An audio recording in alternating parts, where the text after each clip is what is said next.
मेरी उम्र 25 साल की है। मैं देखने में बहुत सुंदर थी और एक स्कूल में मैं जॉब करती थी। मेरे सीने की साइज 36 इंच की है। रंग गोरा और बदन एकदम मखमली है।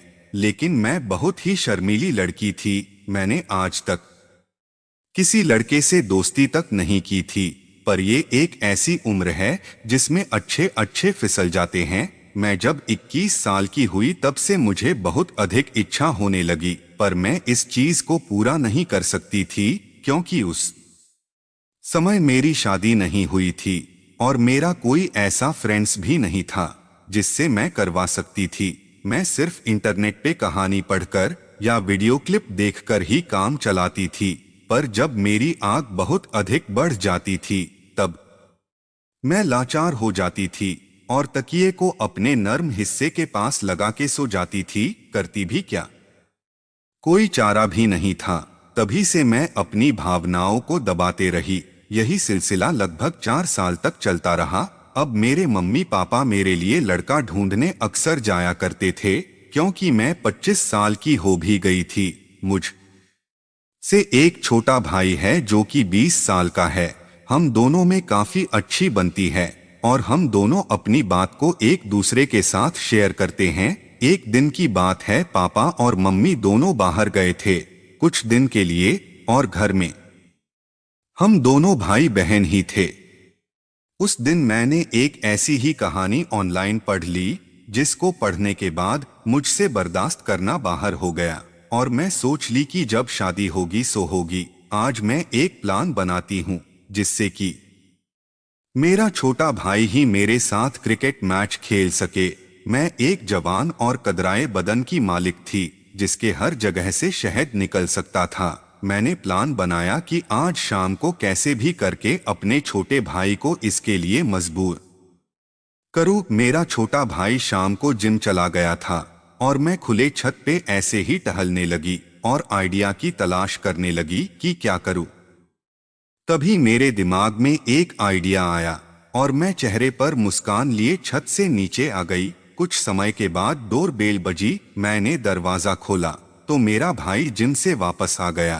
पर आज मेरी धड़कन तेज हो रही थी। सोच रही थी कि क्या होगा अगर ये बात माँ पापा को पता चल गई या मेरा भाई बैटिंग करने से मना कर दिया तो क्या करूंगी। मैं यही सब सोच रही थी, लेकिन अंदर से मेरा मन अब जल्दी से ये सब करने को कर रहा था। मेरी वह भी गीली हो गई थी और सांसें भी नॉर्मल से तेज हो गई थी। मैंने सोच लिया कि आज तो मैं खुदूंगी चाहे जो हो जाए। फिर मैंने नाटक किया कि भाई मेरा मन ठीक नहीं लग रहा है, बहुत घबराहट हो रही है। अचानक मैं ये सब बात बोलने लगी और कहने लगी मेरे सीने में दर्द होने लगा है। मेरा छोटा भाई मेरी हाल देखकर घबरा गया और बोला दीदी चलो हॉस्पिटल चलो। पर मुझे तो पता है कि मुझे क्या हुआ था। मैंने कहा नहीं नहीं मैं जा नहीं पाऊंगी और गिरने का नाटक करने लगी। तभी मेरा भाई मुझे पकड़कर मेरे बेडरूम में ले गया और मेरे पास बैठ गया और हाथ पकड़ लिया और पूछने लगा दीदी बताओ कैसा लग रहा है।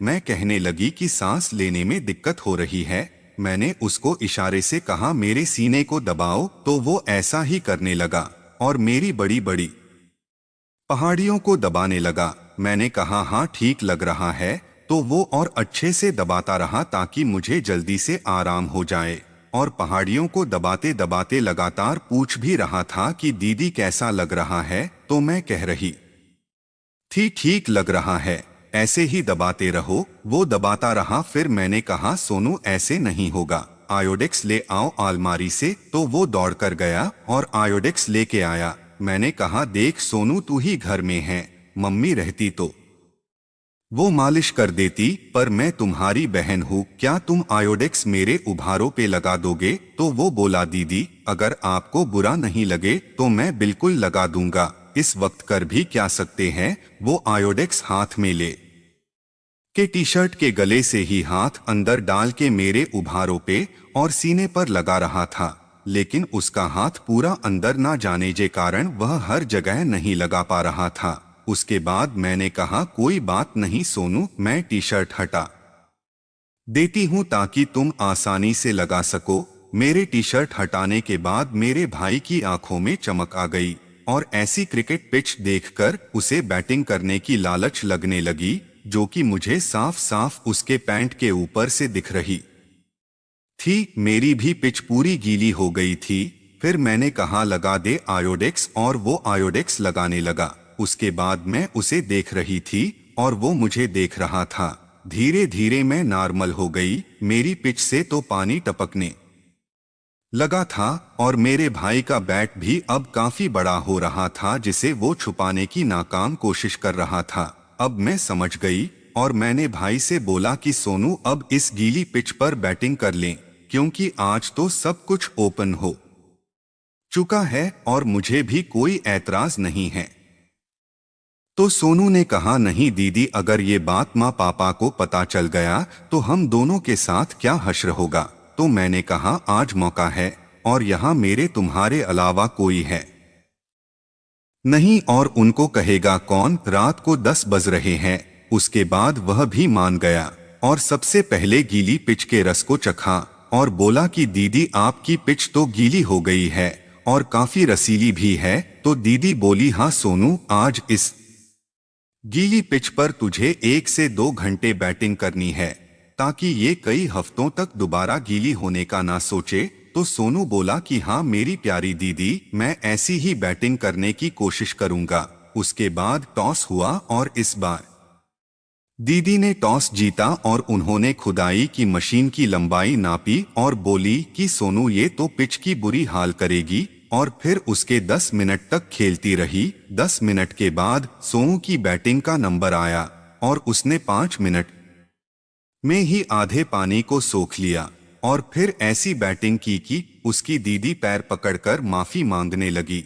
लेकिन बाद में उन्होंने भी खूब साथ दिया और सोनू ने ऐसी बैटिंग की कि पहले मैच में ही बहुत से रिकॉर्ड तोड़ डाले और रक्त तक बह निकला, क्योंकि शायद दीदी का भी पहला मैच था। लेकिन मैच खेलकर दीदी ने सोनू को 1-0-0-0 इनाम में भी दिए, क्योंकि ऐसा मैच ही दीदी खेलना चाहती थीं।